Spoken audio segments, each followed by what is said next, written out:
No importa lo que te detenga, despierta tus sentidos con la fuerza del tigre y el poder de hierbas aromáticas legendarias. Tiger Balm actúa rápido para calmar, revitalizar y restaurar. Siéntete mejor y vuelve a disfrutar la vida con Tiger Balm. Ser Podcast. Hola, soy Ramón Lobo, esto es A Vista de Lobo, un podcast sobre política internacional. Hoy hablamos de Libia, de Siria, de Jordania y de Fukushima, la energía nuclear. Ramón Lobo, buenos días. Muy buenos días, ¿qué tal? ¿Cómo estás? Muy bien. ¿Cómo van tus esfuerzos reposteros? Muy mal, hoy ha sido un desastre. He hecho 36 magdalenas porque quería también pagar deudas con la tienda de abajo que me recoge paquetes, pero han salido 36 magdalenas para tirar a la basura. 36 ladrillos. Sí, después de la semana pasada, que creo que coticé casi en un sobresaliente, rozan el aprobado con mucha generosidad. Habla con Manuela Carmena, es experta en magdalenas. Sí, pero bueno, ahora mismo como estamos en periodo electoral no puedo hablar con ella. Eso es verdad. Oye, periodo electoral, bueno, lo primero, ¿a quién crees que tienen más manía los españoles? ¿A Madrid o a Cataluña? Esto lo decía ayer alguien porque empieza a ser un poco pesado, ¿verdad? Sí, es que están jugando a lo mismo. Aquí en Madrid estamos en una especie de nacionalismo madrileño fuera de control. No sé, la verdad es que es muy cansado todo esto, porque la política teóricamente viene a solucionar problemas de la ciudadanía, no a crear problemas para la ciudadanía.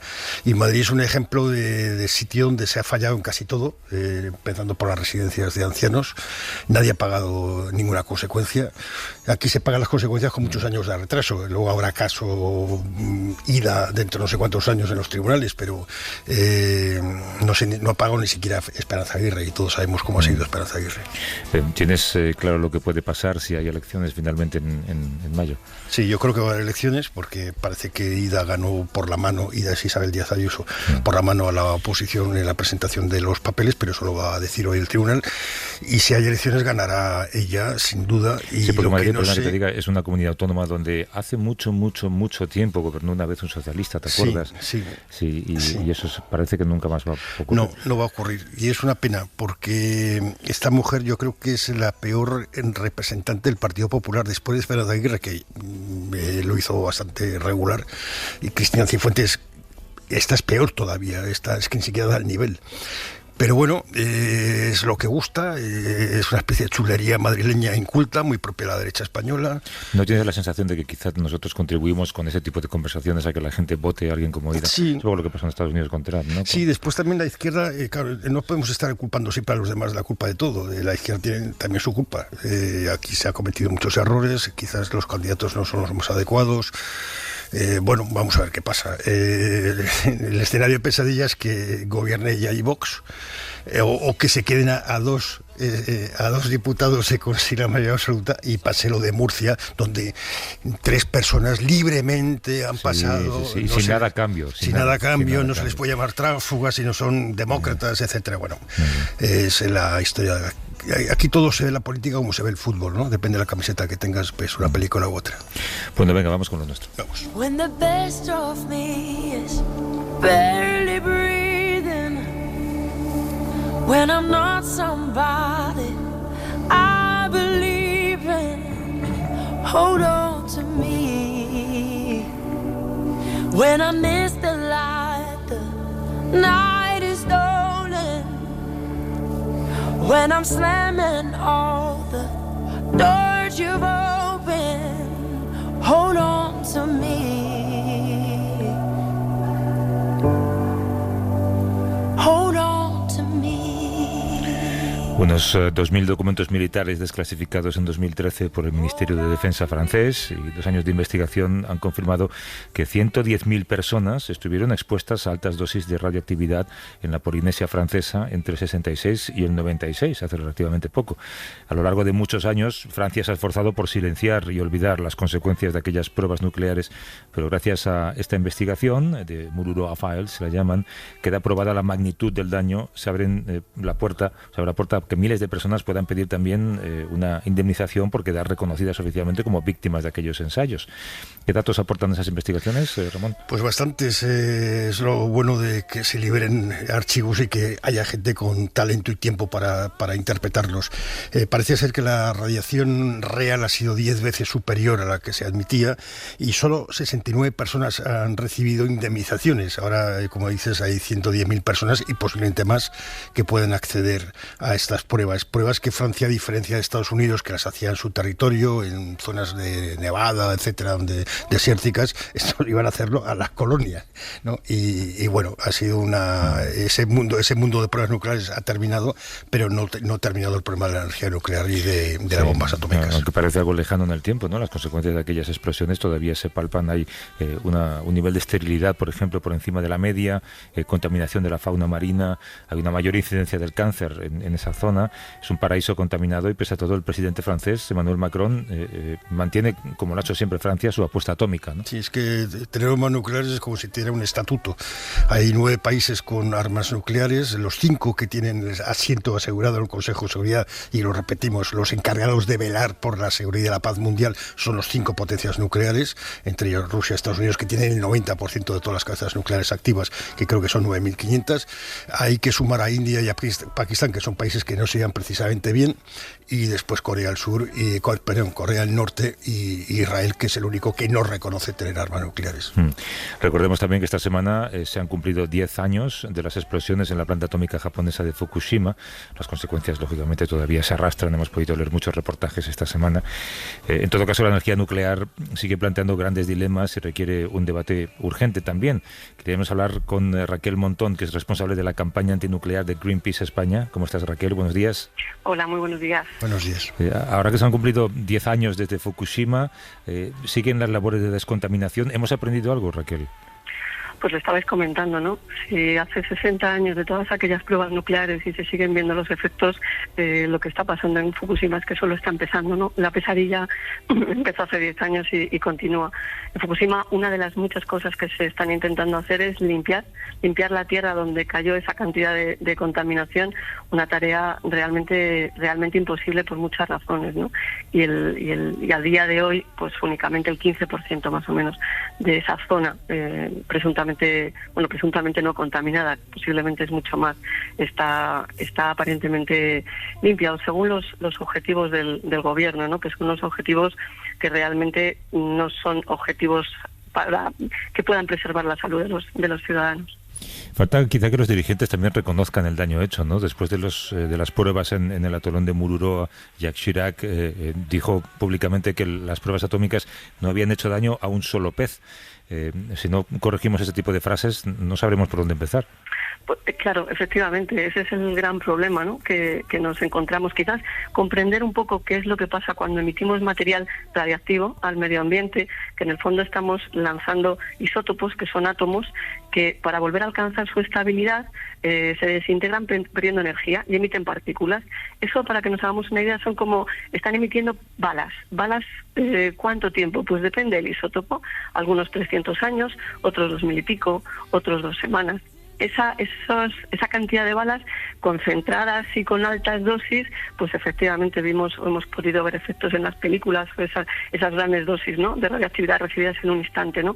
Pero esas balas, si las dispersamos, siguen funcionando, siguen operando, y como estabais diciendo, en el atolón, en Mururoa y en toda esa zona de la Polinesia seguimos viendo los efectos y se seguirán viendo de una manera o de otra. Eso ya es imparable. Comprendiendo un poco eso, podemos entender quizás el por qué los efectos son a largo plazo, por qué se interrelacionan con las afecciones que tienen los seres humanos en otros aspectos, o todos los seres vivos, porque la radiactividad afecta a todos los seres vivos. De hecho, hay una radiación, la radiación natural, que porque se llame natural no quiere decir que sea menos inocua, sencillamente quiere decir que hay una que ya asumimos, y si incrementamos esa cantidad en nuestro medio ambiente, sencillamente estamos empeorando mucho la situación.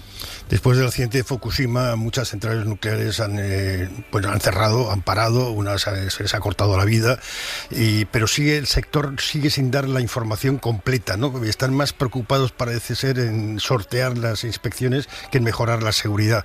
¿Aquí en España tenemos algún caso de central nuclear peligrosa? Realmente el peligro nuclear, por decirlo así, es intrínseco a la propia energía, ¿no? Los accidentes cero, el riesgo cero no existe. Una tecnología, y prueba de ello, Chernobyl, prueba de ello y otros accidentes o incidentes menores. Y es una tecnología que no se puede permitir el lujo de tener uno solo accidente. Y esta es una de las trampas, ¿no?, que nos encontramos. A partir de ahí, lógicamente, hay mayores o menores riesgos y no se pueden, es difícil cuantificarlos, pero una realidad es que el parque nuclear mundial está envejecido, la media es de unos 31 años, en España en concreto es de unos 37, y ante una situación de envejecimiento de ese parque nuclear es un factor más de riesgo, como puede haber otros muchos, ¿no? Luego, la realidad es que existiendo alternativas, porque las hay y son realidad ahora mismo, lo sensato y lo adecuado es ir prescindiendo de la energía nuclear. Pero en esta era de las renovables, Raquel, ¿cuál es la situación de la energía atómica en el mundo? Si te pido una fotografía, ¿es un sector en retroceso? Totalmente. Voy a darte un dato concretamente. China es el país que quizás más está construyendo de todos los demás, Rusia, India, Francia, Japón, Estados Unidos, realmente es China en donde hay ese aumento. Y por dar un dato, el año pasado, en el 2020, se conectaron a red 133 gigavatios de renovables y sin embargo solo 2 gigavatios de nucleares. Esto es un dato para imaginarnos cuál es la situación.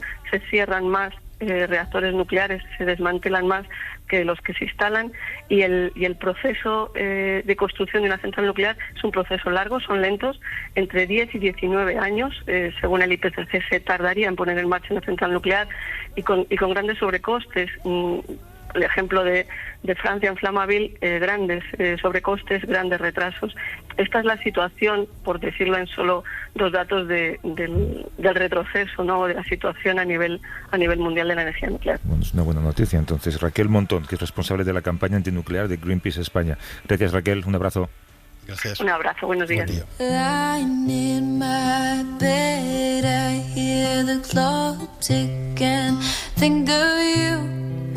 Caught up in circles, confusion is nothing new. Flashback, warm nights, almost left behind. Suitcases and memories, time after sometimes you. Una mujer, Najla Amangoush, es abogada y activista por la paz, se va a convertir mañana en la primera mujer en asumir la cartera de Asuntos Exteriores en Libia.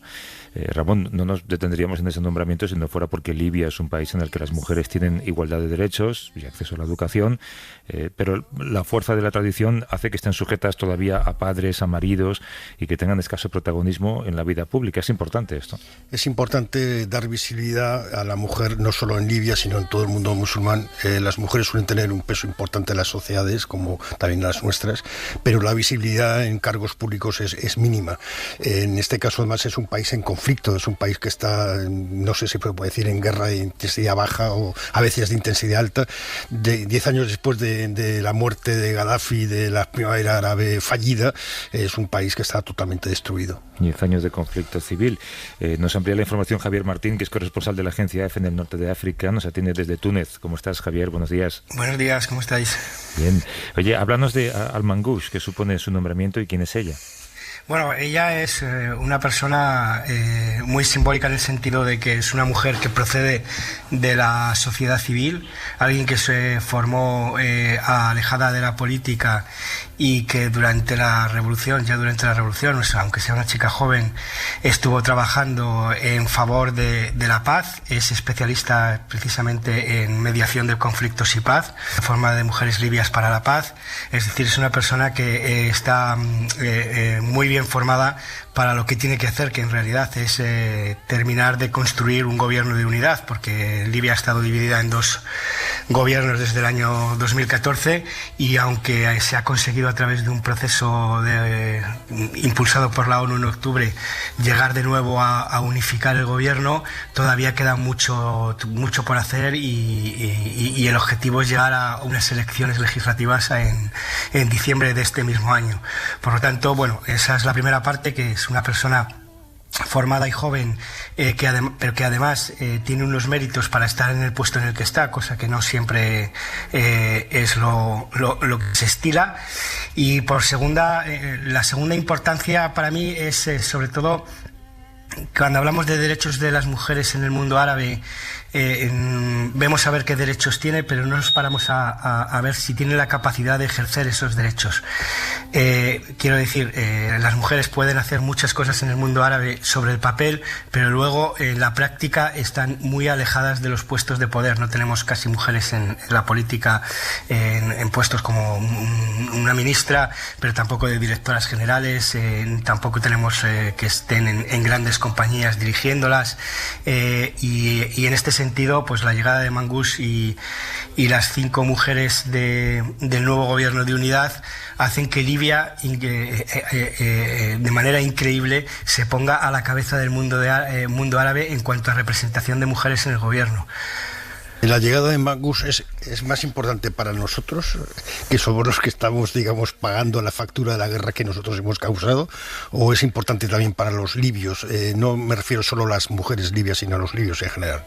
Yo creo que es importante en los dos. Es importante para nosotros, como digo, el gobierno libio, a pesar de que en el acuerdo que se firmó en octubre para crear el gobierno de unidad, la ONU impuso que la cuota de mujeres en el gobierno tenía que ser de un 30%, y realmente es un 15% donde se ha llegado.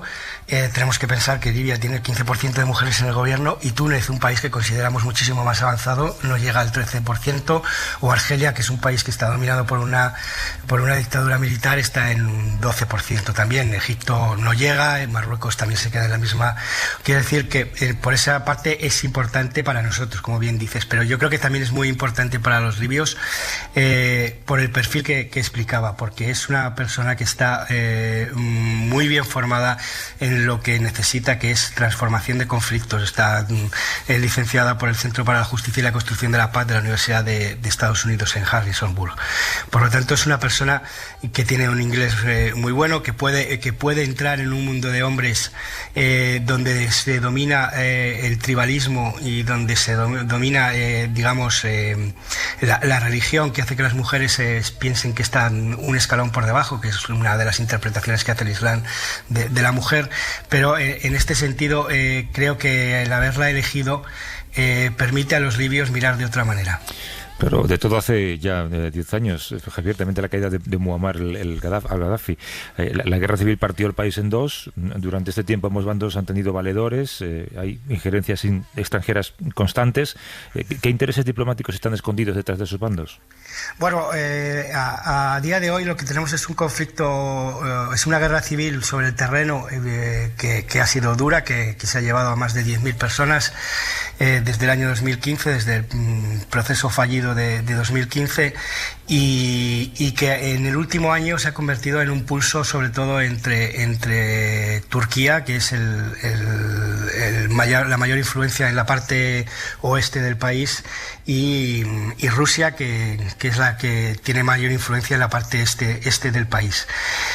Ahora quedan varias cosas por hacer. La primera es decidir quién es el ministro de Defensa, que es, digamos, el nudo gordiano que ha llevado a todas las guerras anteriores, y donde se juega realmente el futuro de Libia. El primer ministro ha sido muy listo y se ha dejado el ministerio para sí mismo, con lo cual ha evitado la polémica de esta manera.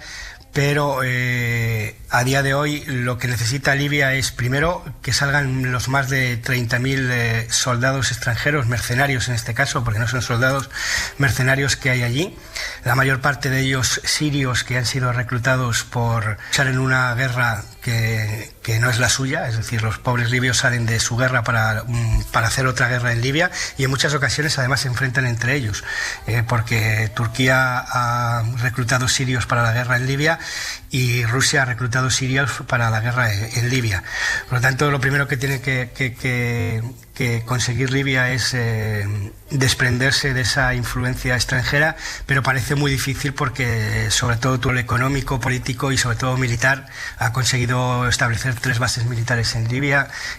Rusia ha establecido otras 2 bases militares en Libia, y y en medio pues la Unión Europea se ha quedado con un paso atrás, con Francia más cercana a los intereses del este y de Rusia, y con Italia más cercana a, digamos, a Turquía y lo que pasa en el oeste. Y en medio pues el cambio yo creo que ha venido por el cambio que se ha producido en Estados Unidos, porque la administración Trump siempre fue más poco activa en Libia, prefería dejarle el camino a los rusos o negociar con ellos, mientras que Biden ha llegado más ha cambiado eso. La administración Biden es más de la política exterior americana tradicional, de ser antirrusos, y ha sido la administración Biden la que ha puesto todo el peso posible para intentar que Rusia tenga la mayor influencia posible en Libia.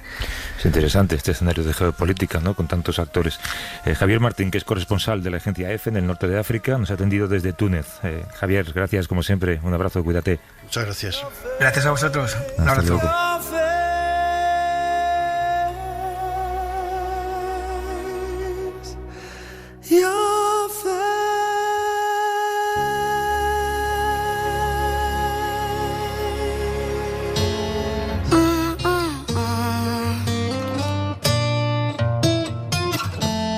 Flowers in hand, waiting for me.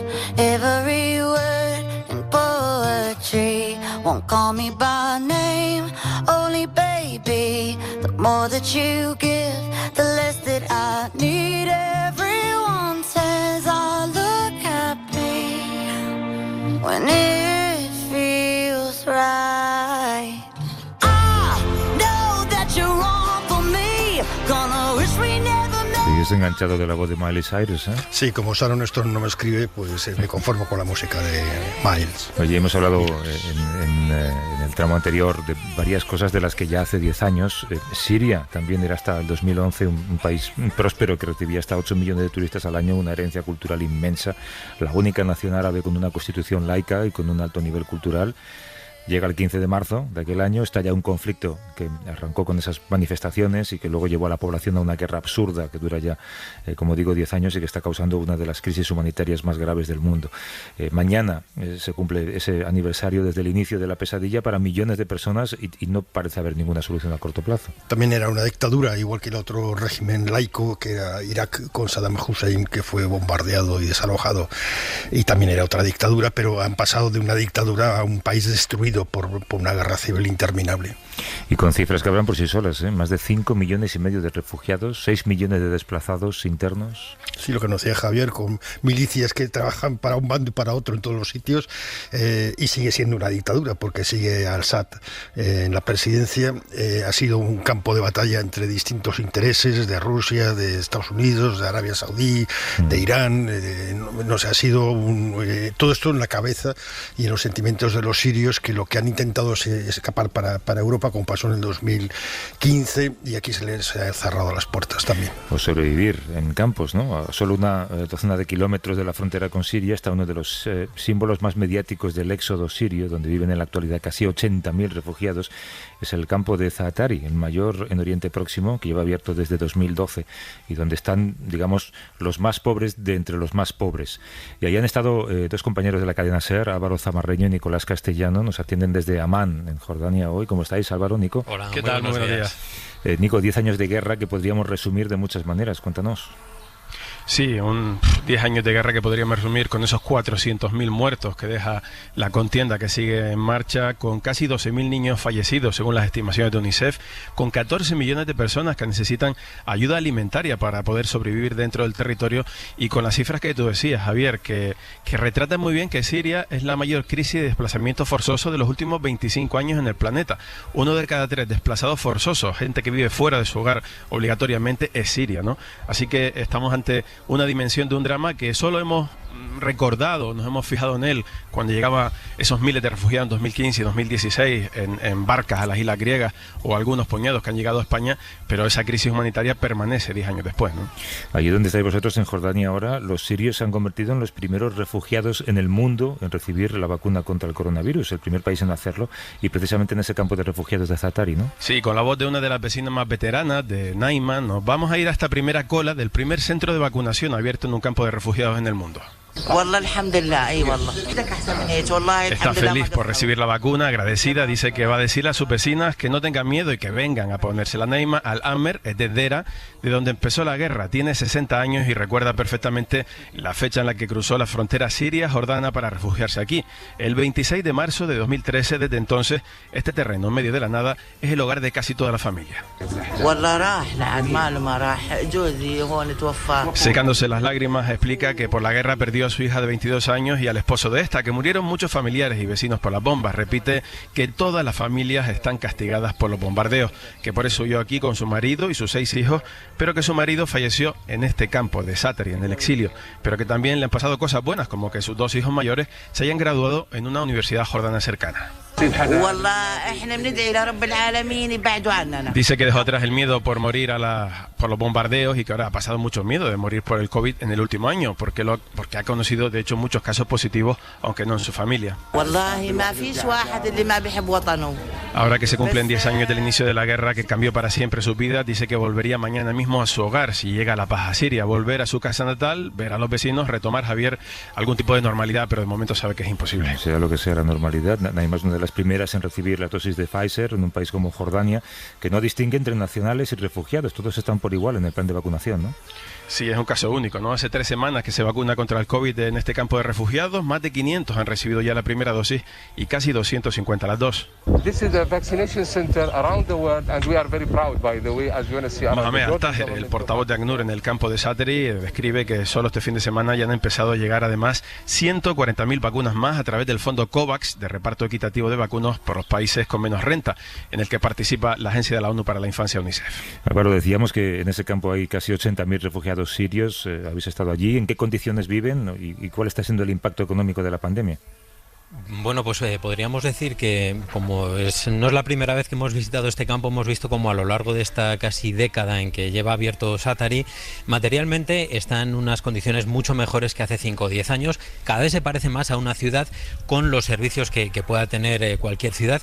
Pero ojo, porque yo creo que lo que tenemos que reflexionar es que esto simboliza un fracaso colectivo. Un campo de refugiados surge como algo temporal y cuando se cronifica, como ha sucedido aquí y llega a una década, pues lo que aparece es el miedo, que aquí en Oriente Próximo tiene una palabra muy concreta, que es la palestinización, es decir, que sigan el mismo camino de los refugiados palestinos y que se acabe convirtiendo en un problema eterno e irresoluble. Recordamos que en toda esta zona ya hay 5 millones de refugiados de Palestina. ¿Cuál ha sido el impacto de la COVID en el campo? Bueno, Jordania está sufriendo precisamente estos días un empeoramiento bastante notable. Han tenido récord de casos esta semana, están imponiendo restricciones bastante estrictas. Los campos han quedado relativamente preservados, como nos explicaba Nico, digamos desde el punto de vista de la salud, porque son lugares muy aislados, pero el impacto económico y social ha sido brutal, con la gente encerrada en espacios muy muy pequeños. Imaginaos lo que eso supone psicológicamente para estas personas, y luego porque los sirios están autorizados a trabajar en muy poquitos sectores aquí en Jordania. Alguno de ellos es la construcción o la restauración, y lógicamente pues sectores como la restauración están muy afectados por todas las restricciones que está imponiendo el gobierno. La tasa de paro oficial en Jordania ahora mismo es del 25%, es de más del 33% entre las mujeres, y el cálculo que hacen las organizaciones es que el impacto es aún muchísimo mayor entre los refugiados, que pueden haber visto cómo su pobreza aumentaba hasta un 15% en este último año. Después de tantos años hay refugiados en Libia, en Líbano, en más sitios. Con los que estáis hablando, ¿qué esperanza tienen de futuro? ¿Piensan volver a Siria? ¿Tienen esperanza que un día podrán volver? ¿Cuáles son sus planes, sus sueños, no? Mira, todos hablan de alguna manera u otra de un deseo de volver, pero yo la verdad es que en todas las visitas que he hecho tanto a Jordania como a los países colindantes, nunca me había encontrado con una expresión tan rotunda a esa pregunta de si están pensando en volver. Claramente la respuesta de la inmensa mayoría de todos es no. Hay una unanimidad total. ¿Por qué? Pues en primer lugar porque tienen muy claro que aunque el conflicto se haya transformado, la violencia sigue estando presente en la vida de los sirios constantemente dentro del país. no creen que se den las garantías para retornar a sus casas, entre otras cosas porque en muchos casos no tienen casa a la que volver e incluso han perdido sus propiedades, ¿no? Y luego porque saben que la situación económica en Siria es muchísimo peor. Por ejemplo, ha habido una inflación brutal y lógicamente son conscientes de que volverían a un escenario en el que prácticamente su ya de por sí pésimas condiciones de vida serían aún peores. De hecho, desde 2016, fíjate que en todos estos 10 años han salido 5 millones y medio de refugiados y según los datos que calcula ACNUR, solamente han vuelto 267.000 en este tiempo. ¿Hay planes para el futuro de ese campo? ¿Cuál es el escenario que se plantea 10 años después ante una crisis que no tiene aspecto de mejorar? Pues en primer lugar seguir luchando por conseguir los fondos para que este campo pueda seguir funcionando. Gracias a organizaciones que hemos hecho esta visita, ACNUR, organizaciones internacionales e incluso locales más pequeñas, la principal lucha es la de conseguir fondos en una situación global tan complicada porque las necesidades siguen siendo enormes. Y luego buscar, pues como decías, salidas para que esto que se está cronificando no signifique que los refugiados de Siria, digamos, pierden la oportunidad de tener una vida digna e incluso buscarse un futuro lo más próspero posible. Entonces yo diría que está la lucha de las organizaciones, la lucha de las propias autoridades jordanas y la sociedad jordana y luego sobre todo la lucha de los propios refugiados sirios por seguir adelante. Vosotros habéis estado allí en varias ocasiones, supongo que habéis visto cómo el campo iba creciendo y claro, hablábamos de 80.000 refugiados en ese lugar. Describidnos un poco cómo es, un sitio tan inmenso, me imagino que casi tendrá hasta calles y avenidas, ¿no? Bueno, fíjate, esto ha cambiado mucho. Estuvimos en el inicio de la apertura de Zaatari hace casi 10 años y era todo tiendas de campaña, ¿no? El aspecto habitual de esos campos provisionales. Pero ahí es una ciudad. Son prefabricados, algunos ya distribuidos con cocinas, baños, etcétera, etcétera, casetas de metal, pero en todo caso hay un perímetro, digamos, de asfalto donde se distribuye el agua, porque recordemos que este es uno de los países con más estrés hídrico del planeta, uno de los países más pobres en agua. De hecho, Zaatari está situado en una de las pocas zonas del país donde hay pozos, donde se puede extraer el agua para todos los refugiados. Aquí estamos hablando de 78.000 personas, de una de las mayores ciudades simbólicamente de Jordania, ¿no? En número de habitantes. Y si te fijas, Javier, una cosa muy llamativa de Zaatari es que cuando nosotros estuvimos al inicio había colas para reparto de alimentos, etcétera, etcétera, todo eso está mucho más organizado, pero lo que sigue sin cambiar es que es un campo de niños. 2 de cada 3 refugiados de Zaatari tienen menos de 18 años y de los 664.000 sirios que están refugiados en Jordania, prácticamente el 65% son menores de edad. Es decir, estamos hablando de muchas generaciones que solo conocen el exilio. ¿Cómo es la seguridad en estos campos? Porque uno de los problemas de las guerras es que destruye por completo los esquemas sociales y en otros campos ha habido problemas de seguridad con mujeres y demás, que son las principales víctimas, y los niños. ¿Cómo está la situación ahí? Bueno, podríamos decir que la seguridad es extrema, todo el perímetro está controlado por las autoridades jordanas, así que en ese sentido es un lugar muy controlado. Pero dentro.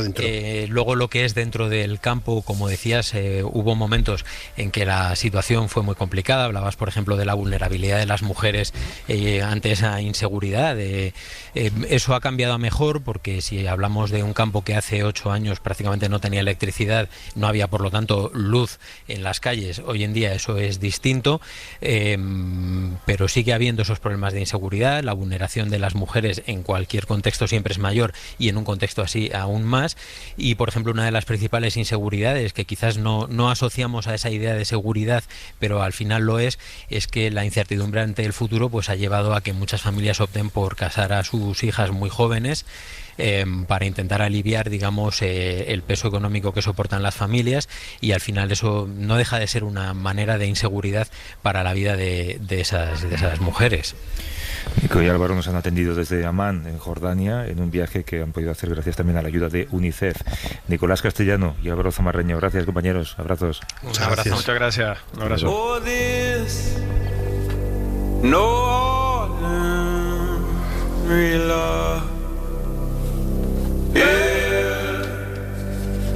Yeah, me in all of you now. This unconditional devotion got my heart so... ¿A qué dedicas más tiempo, a las magdalenas o a escoger las canciones? Las canciones las dedico un tiempo, sí. Lleva trabajo. Todos los días leo 2 o 3 horas de periódicos extranjeros para alimentarme un poco, porque si no me quedaría seco. Y también dedico un tiempo todos los días a buscar música. Esto es el Labyrinth. Sí, esta es muy bonita. Esta es una canción muy bonita. La primera con la que hemos abierto es preciosa. Luego los colgaré por ahí para que la gente sepa que hemos puesto nuestros oyentes. De Lobo Playlist. Gratis. Hasta luego. Suscríbete a Vista de Lobo. Todos los episodios y contenidos adicionales en la app de Cadena SER y en nuestros canales de Apple Podcast, Spotify, iVoox, Google Podcast y YouTube. Escúchanos en directo en la SER los domingos a las 8 de la mañana. Cadena SER. La radio.